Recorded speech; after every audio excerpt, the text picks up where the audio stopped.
Thank you, Mr. Speaker. We're fortunate that the new Republican majority brought their proposal before this Congress the day after President Obama submitted his budget plan for next year. We are fortunate because it gives the American people the opportunity to compare very different approaches. The President's budget is tough, but it is responsible.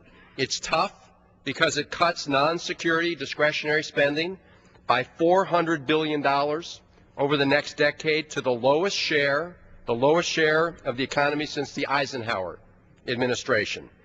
It's responsible because it steadily reduces the deficit while making targeted investments in areas like education, clean energy, infrastructure, and scientific innovation, investments that will strengthen our economy and make sure America wins the future in a competitive global marketplace. One of those key areas of investment the President has proposed is infrastructure.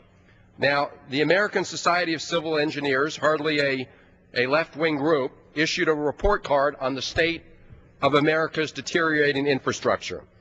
They gave us practically failing grades, mostly D's and D minuses, for the state of our roads, of our schools, of our transit, and drinking water, not grades that we would want our kids to bring home from school. So I'm very pleased that the President has announced that he wants to make critical investments in this area. As reported yesterday in USA Today, using the analysis of the Associated General Contractors, again, not a liberal group, his plan could create about 5.4 million construction jobs and 10 million more jobs in related industries in the broader economy. At a time when the construction industry is facing over 20% unemployment, those are exactly the kind of smart investments that will help grow our economy. And this proposal and this investment is supported by a diverse range of groups from the U.S. Chamber of Commerce to the AFL-CIO. The President's tough and balanced approach stands in stark contrast to the proposal we're seeing on the floor today.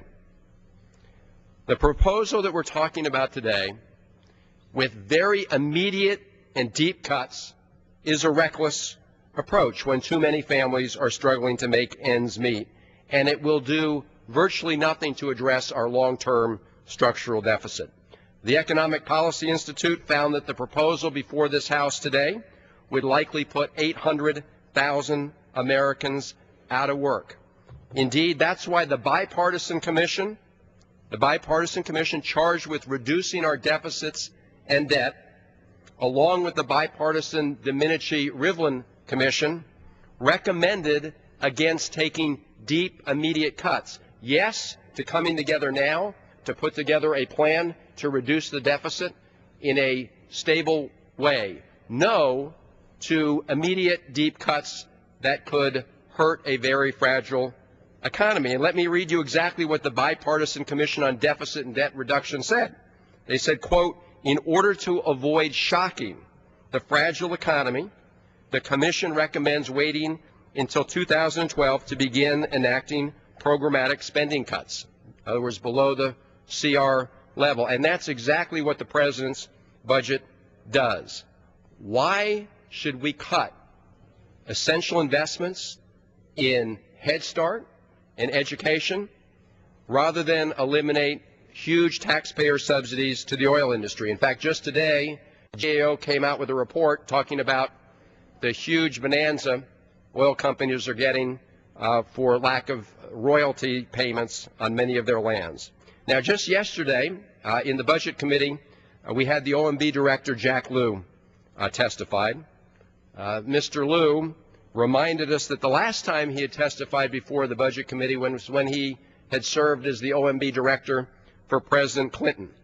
And that when he left office, he left the country with a $5.6 trillion surplus, and an economy that during that 8-year period added 20.8 million private sector jobs.